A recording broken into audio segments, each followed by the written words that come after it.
Permítame orar y dirigirme a nuestro Dios antes de seguir dirigiéndome a ustedes.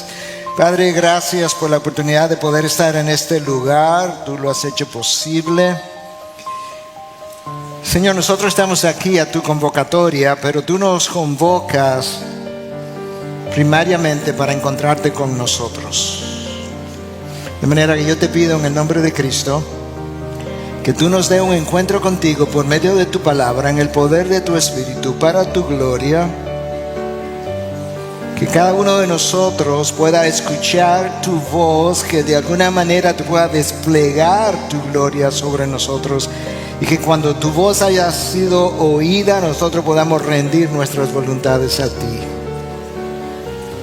Señor, usa a tu siervo. Dale lo que Él no tiene para hacer lo que Él no puede. Y ayúdame a depender de tu Espíritu en esta hora. Te lo pedimos en el nombre precioso y glorioso de nuestro Señor Jesucristo. Amén. Amén. Aquellos de nosotros que hemos estado haciendo consejería por algún tiempo, nos ha tocado oír en múltiples ocasiones expresiones de este tipo. Pastor, estoy aquí debido a la situación de mi matrimonio y ya yo no sé qué hacer. Mi cónyuge no quiere cambiar, ¿qué hago? Pastor, mi hijo está en rebeldía después que lo hemos criado conforme a la palabra de Dios y ya no tenemos más que decirle. No sé cómo ayudarle a cambiar, no sé cómo manejar esta situación. O como me dijo una persona en una ocasión, usted es el séptimo consejero y nadie nos ha podido ayudar. Yo no creo que usted va a poder hacerlo tampoco, estoy cansada.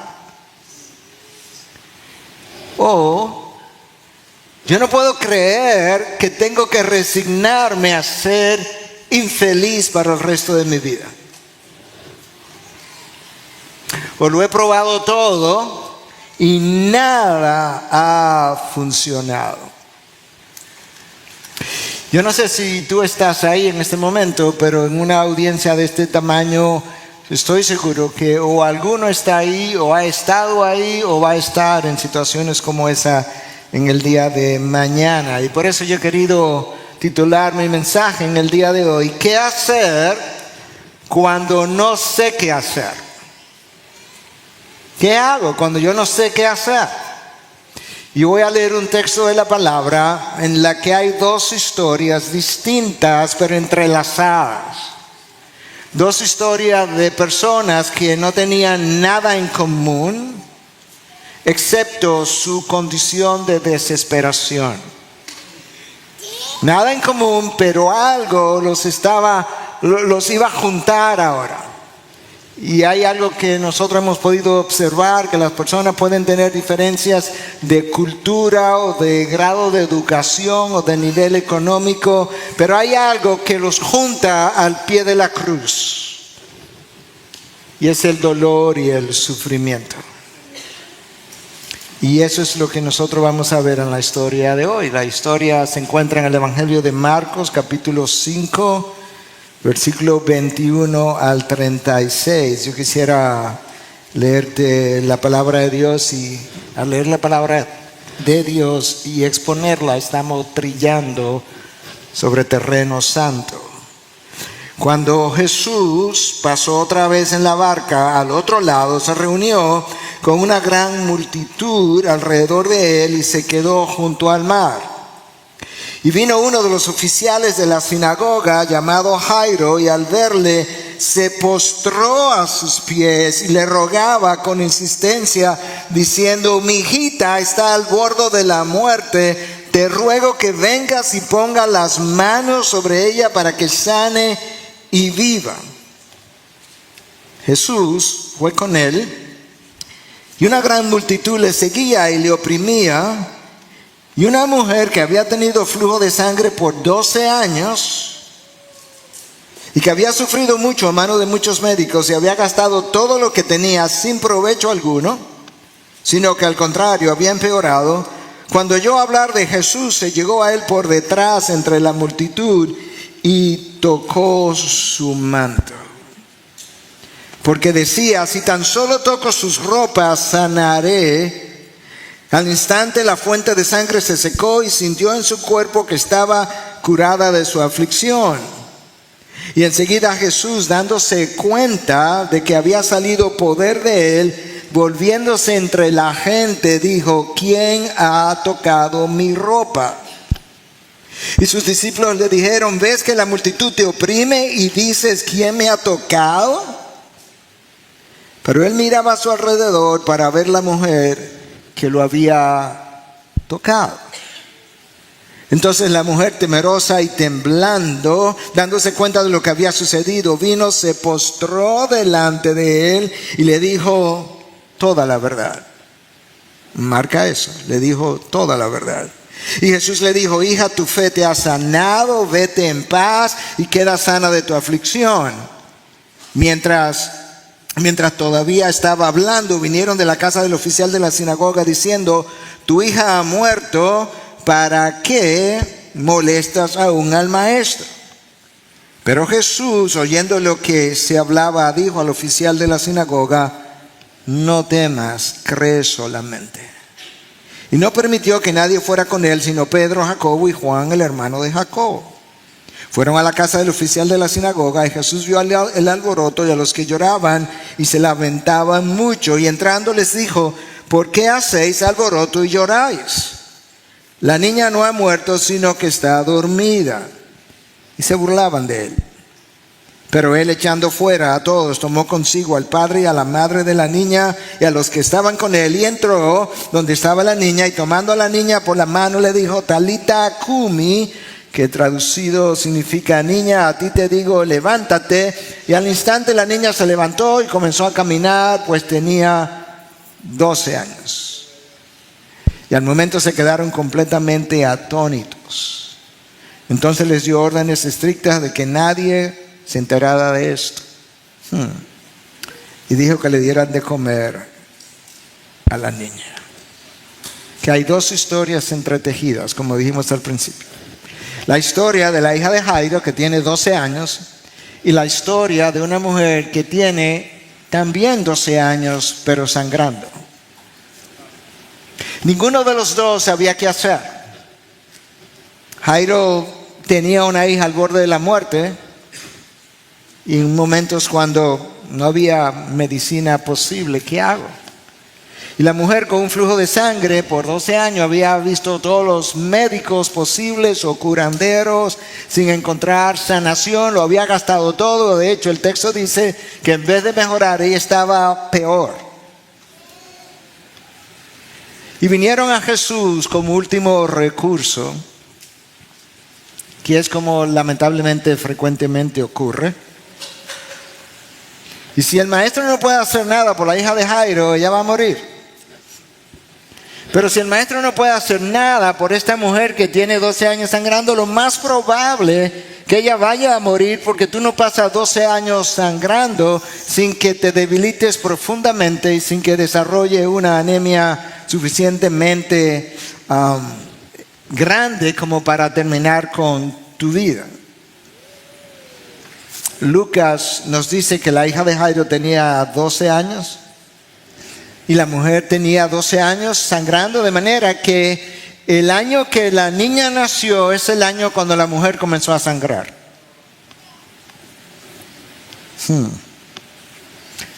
Estas dos personas no tenían nada en común, pero tenían algunas cosas en común. Cuando Jairo llega a donde Jesús, ¿tú recuerdas lo que pasó? Él se postró, cayó delante de él de rodillas. Cuando la mujer llegó donde Jesús, ella no llegó de rodillas, pero ella terminó de rodillas, dice la historia. De manera que tú puedes ver el paralelismo entre estas historias. Y lamentablemente muchas veces la única forma de hacernos doblar las rodillas delante de Dios es a través del dolor y el sufrimiento.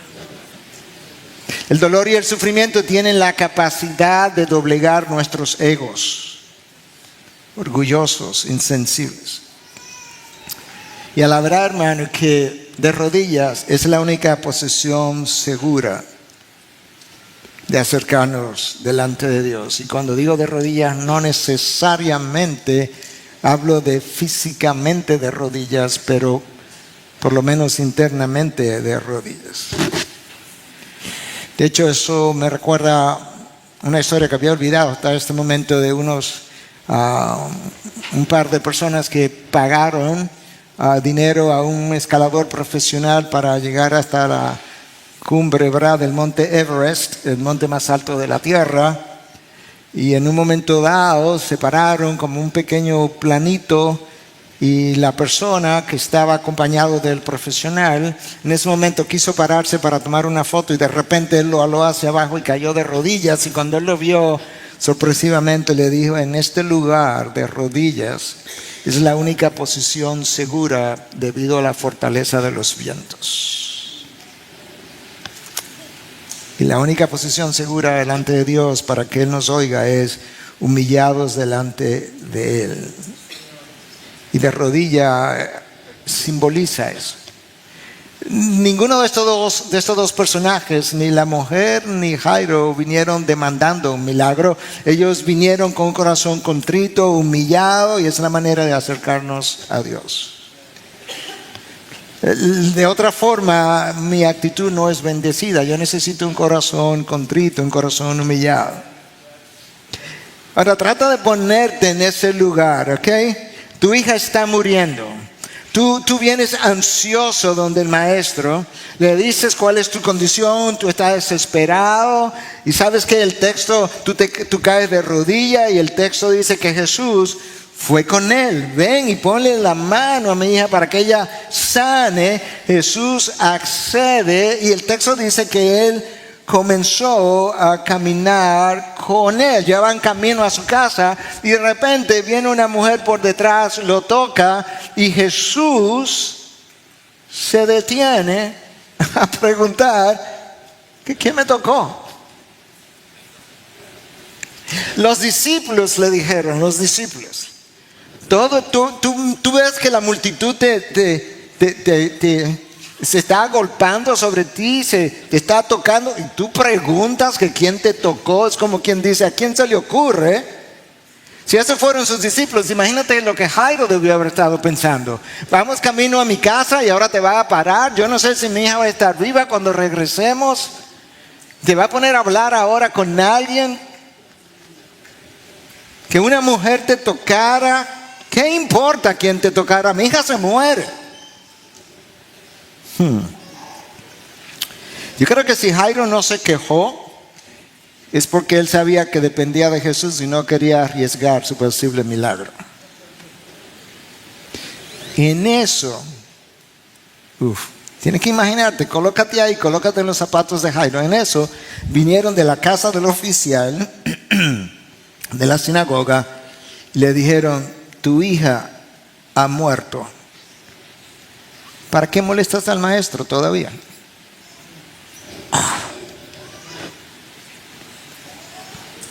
Eso en medio de la mujer que le tocó y que él se detuvo. Yo no sé si podían haber palabras más insensibles para comunicarle a Jairo que su hija se murió, diciéndole: ¿y tú todavía estás molestando al maestro?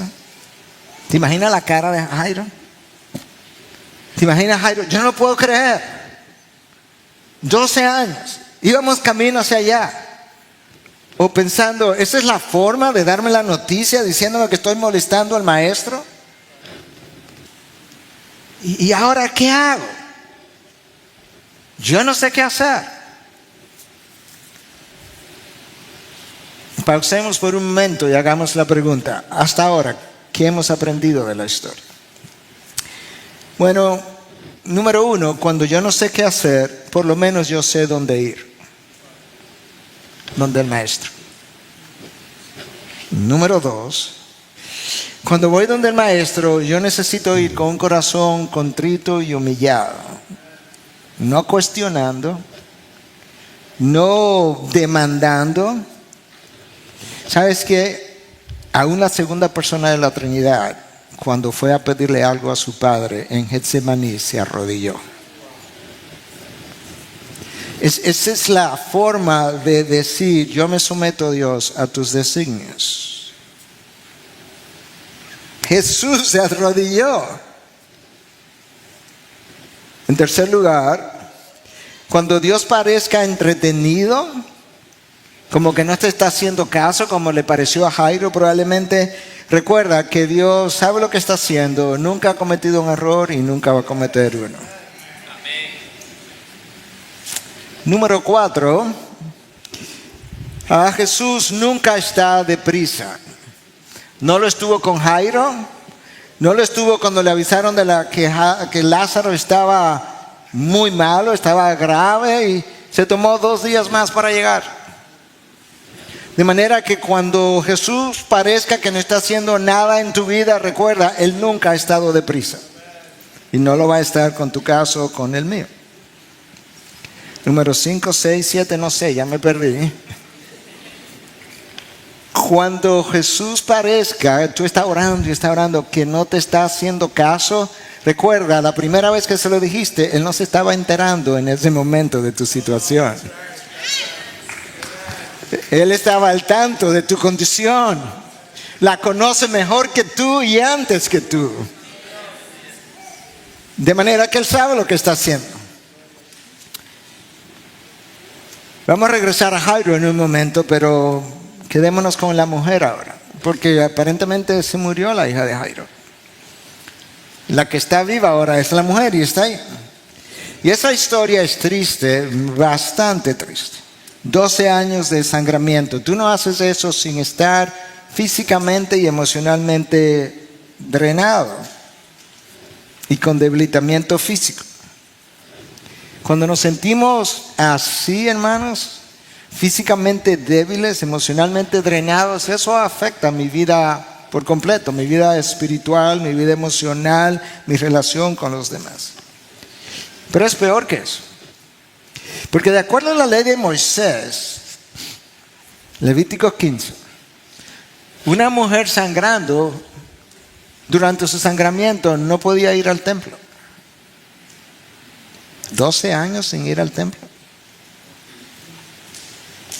Si la mujer estaba sangrando, lo que ella tocaba quedaba inmundo. De manera que donde yo me siente, no te sientes. Ella estaba consciente de que quien la tocaba quedaría inmundo también. De manera que esta debió haber sido una mujer muy solitaria. No creo que tuviera marido, 12 años sangrando. Muy abandonada, probablemente. Muy temerosa. Si alguien se entera de mi quebranto, ¿tú te imaginas? Yo dudo que esa sea la situación de alguno aquí, porque estamos en otros momentos médicos. Pero sí es posible que alguno se sienta cansado, drenado, incluso que alguno tenga alguna situación y tema que alguien se pueda enterar de que mi hijo está en drogas o mi hijo ha preferido una relación del mismo sexo y que no se atreva a hablar con nadie. Debido a la ley de Moisés, ella debió haber tenido mucho temor de que alguien se enterara, o quizás ni siquiera su familia se podía acercar tanto a ella, o le daba vergüenza conversarlo con alguien en su familia. Es muy posible que ella tuviera 12 años en silencio de muchas formas diferentes. O quizás hay alguien que acaba de enterarse de que su esposo o esposa está en una situación de adulterio y tiene miedo de confesársela a alguien, o está en un hábito de alcohol o drogas, está en dolor, está en ansiedad, y tu temor te paraliza, tu temor no te permite llegar y hablar con alguien que te pueda ayudar, y dices, no sé qué hacer. Y una de las cosas, hermanos, que tenemos que cuidarnos es que todos nosotros experimentamos temores. El apóstol Pablo llegó a Corinto y le dijo a los corintios, cuando le escribió, que yo fui a ustedes con temor y temblor. Y atemorizar a Pablo no era poca cosa. De manera que esa mujer quizás había estado atemorizada por 12 años, pero esta vez dijo, el temor no me va a paralizar.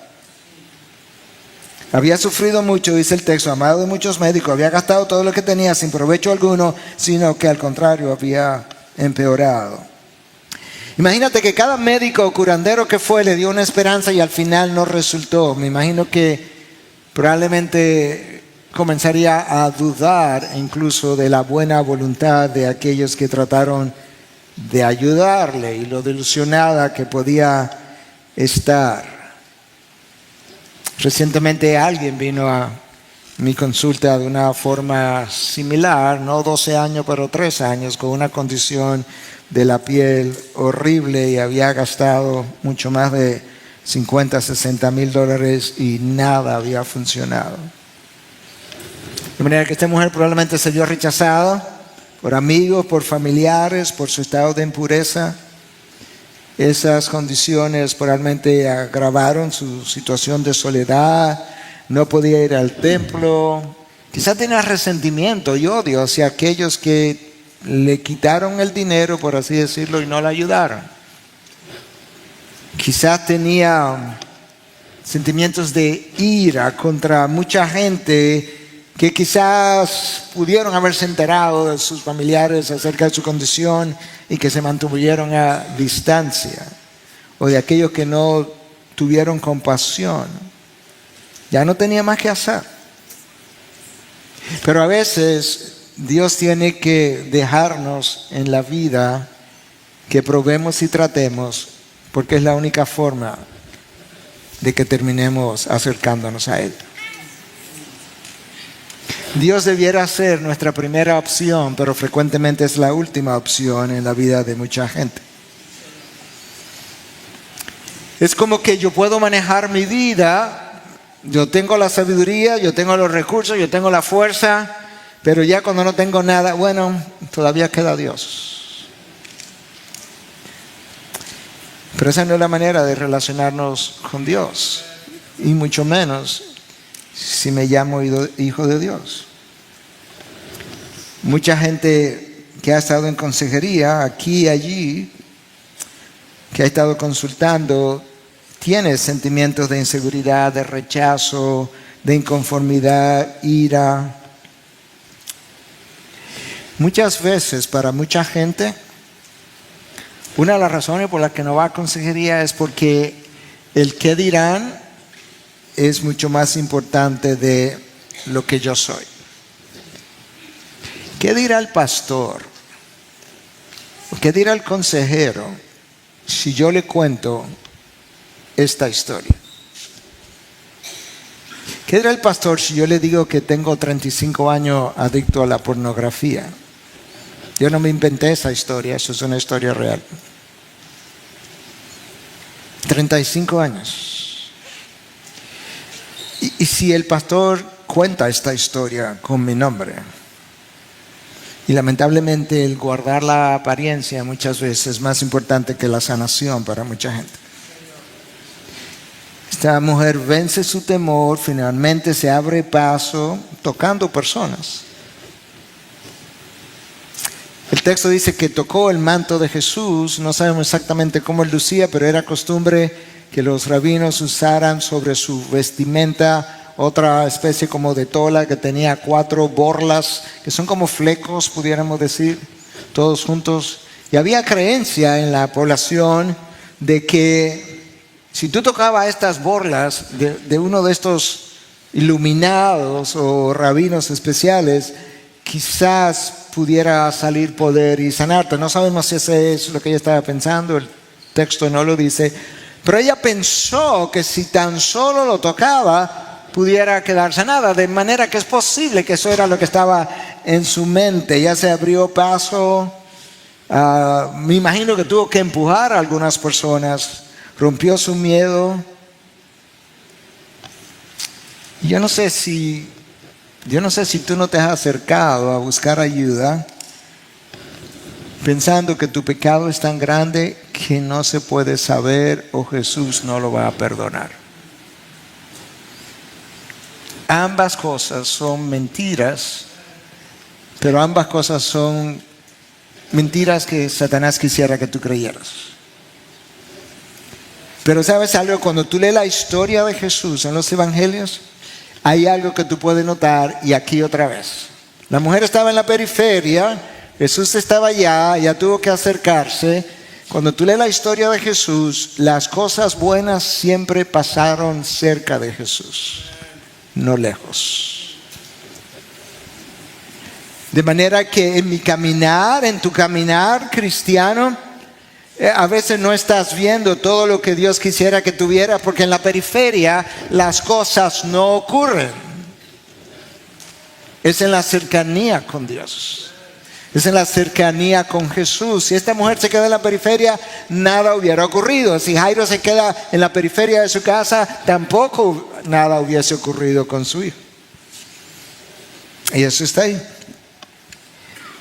Y en las iglesias, en todas, en la nuestra por igual, hay personas en necesidad de ser escuchadas y van al pastor.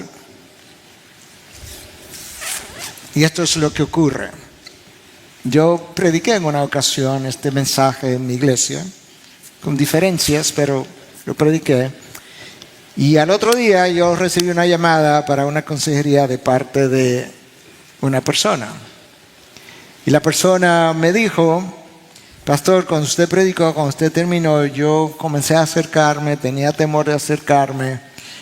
Y usted estaba aquí y yo llegué donde usted y no me atreví a hablar, iba pasando, ya lo iba a dejar atrás, pero usted me vio y me llamó.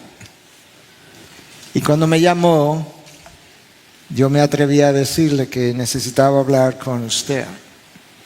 Quizá esta mujer venía acercándose a Jesús y a lo mejor en el temor, quizá le iba a pasar de largo, pero de repente se atrevió y tocó su manto y quedó sana. Esa persona que vino a consejería en nuestra iglesia me dijo: pastor, múltiples veces yo me acerqué, pero cuando me acercaba tenía temor de contarle lo que tenía que contarle y pasaba de largo. Y pensaba, no, la próxima vez. Yo no sé si tú eres una de esas personas, pero tú tienes que abrirte paso entre la multitud y tienes que venir cerca de Jesús. La indisposición de buscar ayuda muchas veces no es más que el temor de a qué voy a tener que enfrentarme. Porque para yo cambiar, yo voy a tener que enfrentar cosas que muchas veces no queremos enfrentar. Esta mujer tuvo que sobreponerse al temor de ser descubierta, de ser rechazada. Y si sangraba ahí en medio de todo el mundo. Y si pasaba vergüenza, quizá lo hubieran apedreado si ella hubiese hecho, si algo así hubiese ocurrido. Pero si te dejas paralizar por el temor, quizá ya perdiste la batalla. A veces permitimos que las actividades de las iglesias, los programas, las clases, la participación, el coro, toman el lugar de Jesús. Y mira qué ocurre. Que pienso a veces que estar cerca de la iglesia es lo mismo que estar cerca de Jesús. Y esas cosas debieran estar unidas, pero frecuentemente no lo están. Amor por el púlpito y la predicación para mí no es lo mismo que amor por Dios. Yo debiera amar a Dios y por consiguiente predicarlo a Él. Pero yo puedo amar el púlpito y la predicación y no necesariamente amar a Dios. De esa misma forma, yo puedo amar lo que hago en la iglesia y acercarme a la iglesia y no necesariamente amar a Dios. Cuando eso ocurre, yo he hecho un cambalache de posición y he colocado el ministerio en el lugar de Dios y a Dios en el lugar del ministerio en vez de estar al revés. Santiago nos dice en 4:8, o Dios nos dice a través de Santiago 4:8, acercaos a mí y yo me acercaré a vosotros. En otras palabras, hay algo que a ti te toca hacer, hay algo que a mí me toca hacer. Y hermanos, cuando te acerca, cuando Jairo se acercó y esta mujer sangrando se acercaron, ellos no sabían lo que iba a pasar, pero yo te garantizo que algo bueno va a pasar, porque Jesús no sabe hacer otra cosa que no sea dar dádivas de bendición. Y sus bendiciones acontecen cerca de Él, no lejos. Clamar a Dios mientras vivo lejos de Él no va a funcionar, hermanos. No va a funcionar porque Dios sabe que no te bendice. No te bendice porque no cultivas una relación con Él, y lo que Dios quiere es una relación con Él, de manera que tú puedas recibir de Él y lo puedas recibir a Él por todo lo que Él es, todo lo que Él representa y todo lo que te puede dar. Lejos no debemos esperar mucha cosa. Y hermanos, puedo vivir cerca de la iglesia y lejos de Dios. En el retiro de pastores que tuvimos, le conté, no voy a hacer las historias aquí en virtud del tiempo, pero le conté de 2 pastores que uno me vino a visitar, el otro me pidieron que aconsejara. Uno de 10 años en el púlpito, que al final de la entrevista y una semana después me confesó que él no era cristiano. El otro de 30 años en el púlpito. Cuando yo le pregunté, pastor, mire, yo le voy a preguntar con respeto, y de verdad con respeto, la pregunta es ofensiva, pero yo no quiero ofenderlo. ¿Usted está seguro de que es cristiano? Antes de yo terminar la pregunta, la esposa dijo, eso mismo digo yo. Puede estar cerca de la iglesia y no cerca de Dios. Quizás no sabe qué hacer con la situación que tú tienes. Pero yo sé por la palabra de Dios que el pueblo de Israel en un momento dado tampoco sabía qué hacer. Y ellos vinieron donde Dios, venía una gran cantidad de gente de amonitas y moabitas, se habían reunido contra ellos, y el grupo que ellos tenían en ese momento para pelear era mucho más pequeño. Y escucha cómo el pueblo respondió cuando ellos no sabían qué hacer. De hecho, en la oración que hicieron a Dios le dijeron exactamente eso, no sabemos qué hacer. Te la voy a leer, 2 Crónicas 20:12. Porque no tenemos fuerza alguna delante de esta gran multitud que viene contra nosotros, escucha, y no sabemos qué hacer.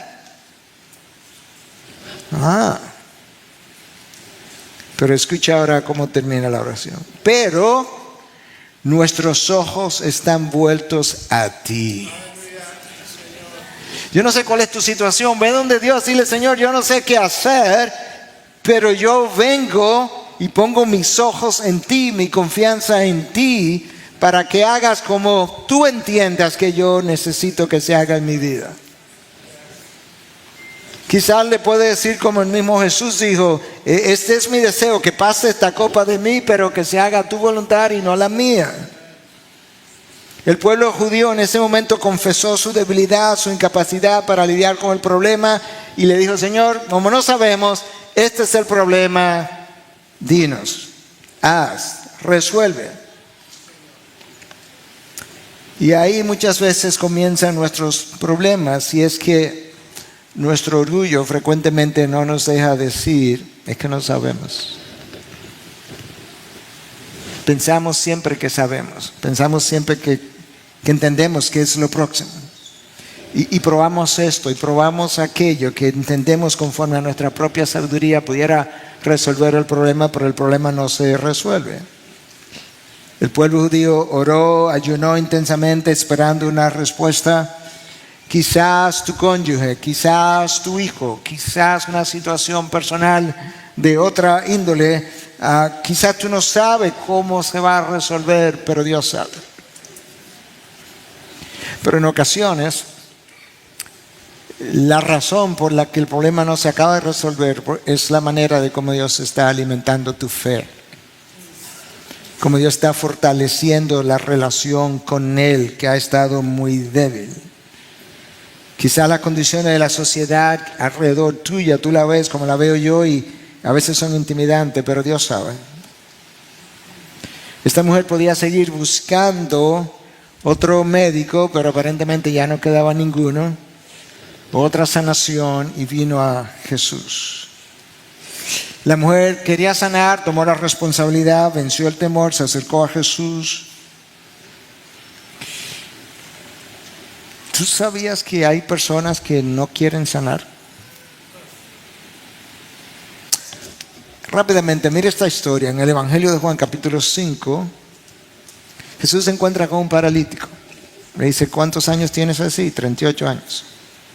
Escucha la pregunta de Jesús. ¿Tú quieres sanar? ¿Qué clase de pregunta es esa? Que si yo quiero sanar. Como dirían en inglés, ¿Are you kidding me? Tú me estás relajando.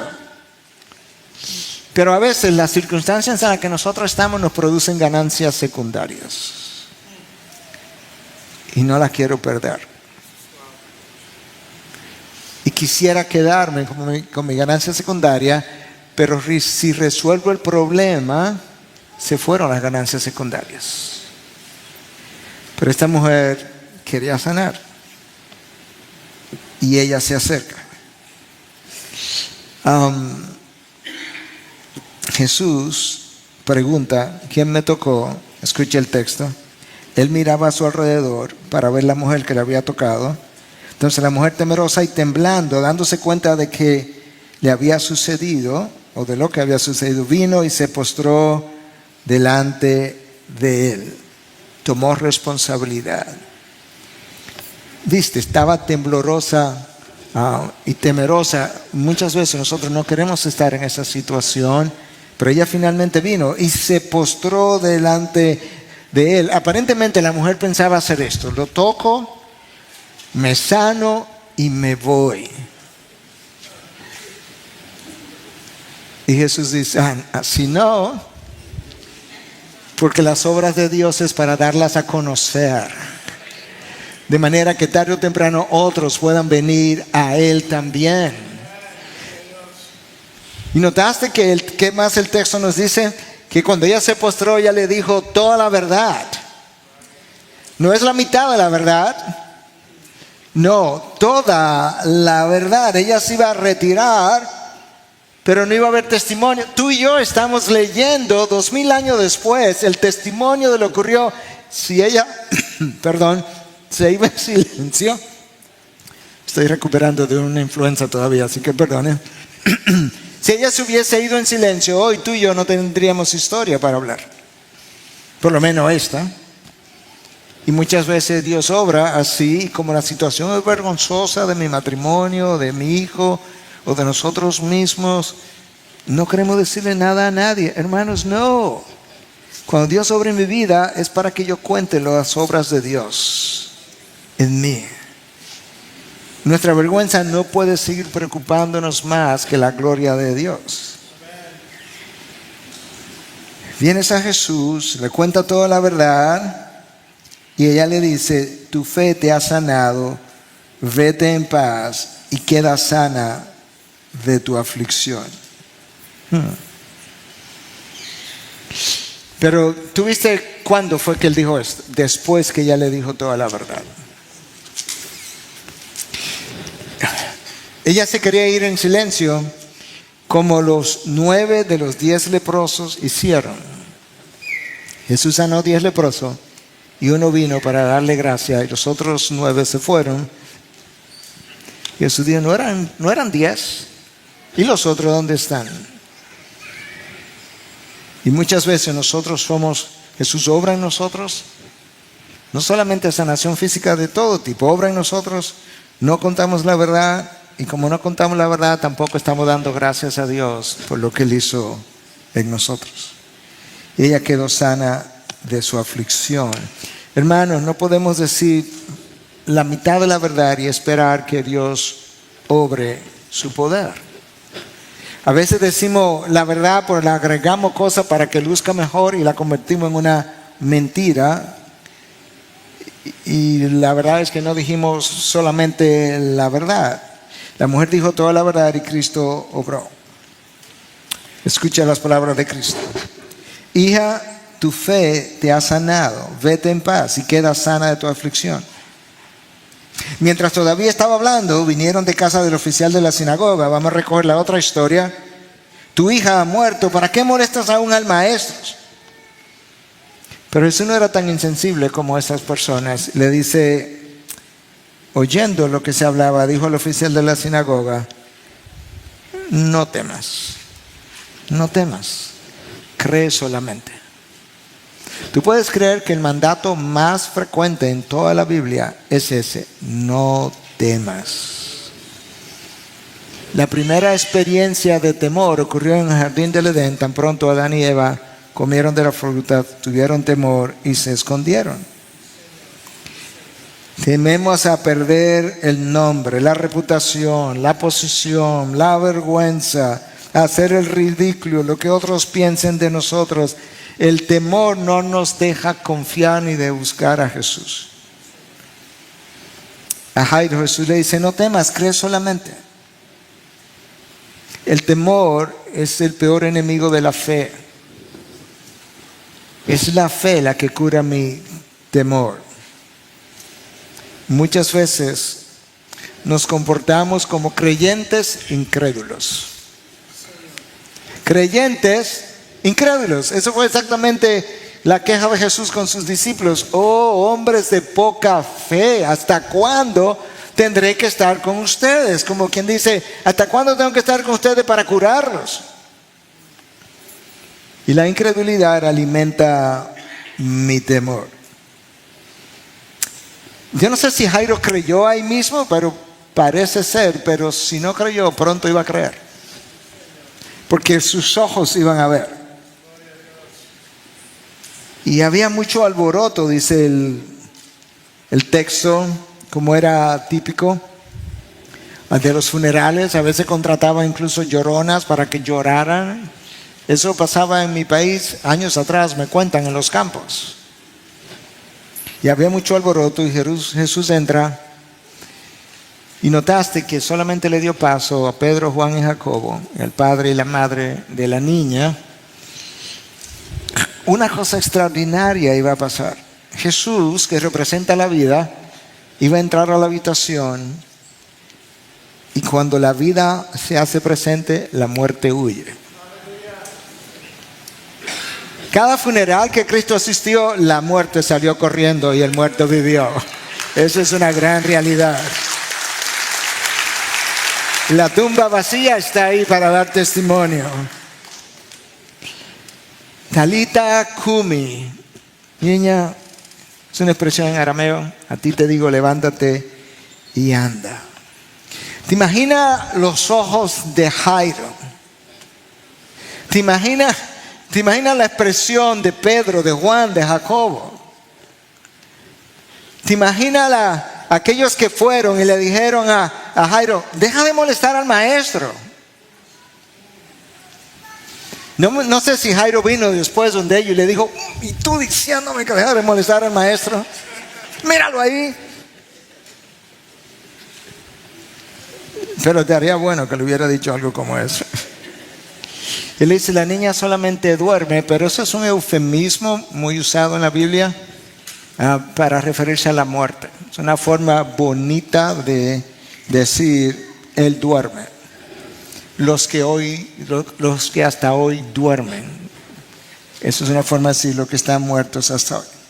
Al final todos estaban atónitos. 2 milagros en una misma ocasión a 2 personas que no sabían qué hacer, pero se supieron dónde ir, se acercaron a Jesús y aún con su poca fe quizás, porque quizás no tenían toda la fe, pero aún con una poca fe vinieron de Jesús y le dijeron, tú eres el único que puede hacer algo. Ven a mi casa. Y la mujer no tenía que decirle ven a mi casa porque ella estaba ahí, tocó su manto y quedó sanada. Hermanos, quizás tu situación no es física, pero puede ser emocional, puede ser espiritual. Quizás tu vida misma de fe que se ha enfriado. Quizás te ha apartado, quizás viniste por la invitación de alguien. O quizás tu fe misma se había enfriado porque hay algo en tu vida que le pediste al Señor Jesús por un tiempo, no ocurrió, y como no ocurrió, pensaste, a Él no le importa. o él no tiene la sensibilidad que me han dicho que Jesús tiene, o mi caso no le interesa, pero quizás tu caso sí le interesa, pero más que tu sanación es tu alma que le interesa. Y por consiguiente, Él permite que esto continúe en ti porque es la manera de traerte a Él. Hermanos, nuestros problemas comenzaron cuando Adán y Eva le dieron la espalda a Dios. Y Dios entonces los expulsó del Edén. Nosotros todavía estamos fuera del Edén, porque el Edén representaba la presencia de Dios. Estamos en el reino de Dios, si hemos creído. Pero cuando digo que estamos fuera del Edén, me refiero a que estamos como transeúntes en el exilio, regresando a lo que fue una vez el Edén, la presencia de Dios, hasta que lo veamos cara a cara. Ahí se resolverán todos nuestros problemas. Pero si nuestros problemas comenzaron cuando Adán y Eva fueron expulsados del Edén, y el Edén fueron expulsados, ¿sabe dónde está la solución de mis problemas? Regresando al Edén, regresando a su cercanía. Porque si algo va a ocurrir en mi vida, va a ser cerca de Jesús, no lejos de Jesús. En la Biblia, en los evangelios, nada ocurrió lejos de Jesús. Y de esa misma manera, en nuestras vidas, las mejores cosas ocurrirán cuando tú hagas de Jesús tu prioridad, tu búsqueda número uno. No al final de tus esfuerzos, no cuando se te han acabado todas las opciones, sino como teniéndolo a Él como primera opción. Y cuando no sabes qué hacer, tú sabes dónde ir. Y cuando vayas donde Él, recuerda que Dios nunca ha estado deprisa. Cerró el Antiguo Testamento y esperó 400 años para enviar a un profeta. La segunda persona de la Trinidad se encarnó y duró 30 años para predicar su primer sermón. ¿Tú puedes creer eso? Si naciera hoy, nosotros estuviéramos diciéndole a los 15 años, vete a predicar, tú tienes los dones, tienes el talento, tienes el llamado, ¿qué espera? ¿Tú sabes lo que él dijo? Mi hora no ha llegado. En otras palabras, la necesidad no constituye el llamado de Dios. No. Solo el llamado de Dios constituye el llamado de Dios. Por eso él fue a la piscina de Bethesda y encontró cientos de enfermos y sanó a uno. Si había alguien con el poder y la autoridad de decir queden sanos todos, era Jesús. Y al final de sus días, cuando tú leas Juan 17, tú no lees que Jesús dijo, Padre, gracias porque sané a todos los enfermos. No, porque Él no lo hizo. Padre, gracias porque le di de comer a todo el mundo. No, porque Él no lo hizo. 2, pudo haber puesto una panadería en Jerusalén o en Galilea, pero solamente 2 días le dio de comer. Pero oye lo que sí dijo. Padre, gracias porque yo hice conforme a como tú me mandaste. Solo el llamado de Dios constituye el llamado de Dios. Pero esas cosas se aprenden y se creen en la cercanía de Jesús, no en la lejanía. Quiera Dios usar su palabra en esta mañana para tocar tu vida, tocar tu mente, para acercarte a Él, para recordarte que Él es la fuente de tu gozo, de tu satisfacción. Él es el propósito de tu vida. Hermanos, Dios no quiere ser algo importante en tu vida. Dios no quiere ser la cosa más importante en tu vida. Dios quiere ser tu vida. De manera que tu vida gira alrededor de Él. Él es el eje sobre el cual debe girar mi vida. Nosotros en Él nos movemos, respiramos, vivimos, existimos. De manera que Él tiene que ser justamente eso, el eje sobre el cual gira toda mi vida de una manera que todo lo que yo hago, lo hago en dependencia de mi vida en Jesús. Y cuando lo hagamos de esa manera, tú nunca estarás ni más satisfecho, ni más gozoso, ni más tranquilo, aun cuando te encuentres en medio de las tormentas. Nosotros cantamos, ya cerrando, nosotros cantamos, cuando yo canto, a mí me encanta cantar, no sé cantar, pero me encanta cantar. Cuando yo sea grande quiero cantar como Raudel, que cantó aquí con muy buena voz.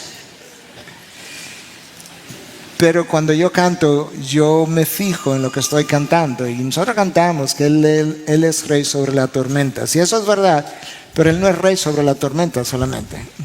Él es rey sobre toda la creación.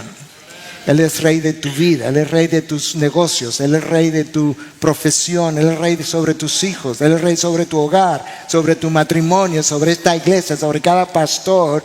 Él es rey. Rey y Señor. El cielo gobierna. Y nosotros nos sometemos a su voluntad. Pero su voluntad es su gloria. Y su gloria no está divorciada de mi gozo. Lo que a Él le glorifica, a mí me trae gozo. En la cercanía de Jesús. Padre, gracias. Gracias por tu palabra. Gracias por los testimonios que han quedado en tu palabra grabados para enseñanza nuestra. Señor, perdónanos cuando no hemos respondido a quien tú eres de la manera como debemos responder. Perdónanos cuando cantamos más bonito de lo que vivimos. Recuérdanos que nosotros debiéramos vivir como oramos. Oh Dios, ayúdanos cada vez a vivir más cerca de ti, a caminar cerca de ti, a tenerte como nuestra prioridad número uno y que tú seas la opción. No es simplemente la primera opción, sino la única opción, donde nosotros venimos y te decimos, Señor, yo no sé cómo manejar la vida, pero mis ojos están vueltos a ti. Maneja y gobierna mi vida. Te lo pedimos en el nombre precioso de tu Hijo Jesús, para la edificación de tu pueblo, la gloria tuya. Amén. Amén.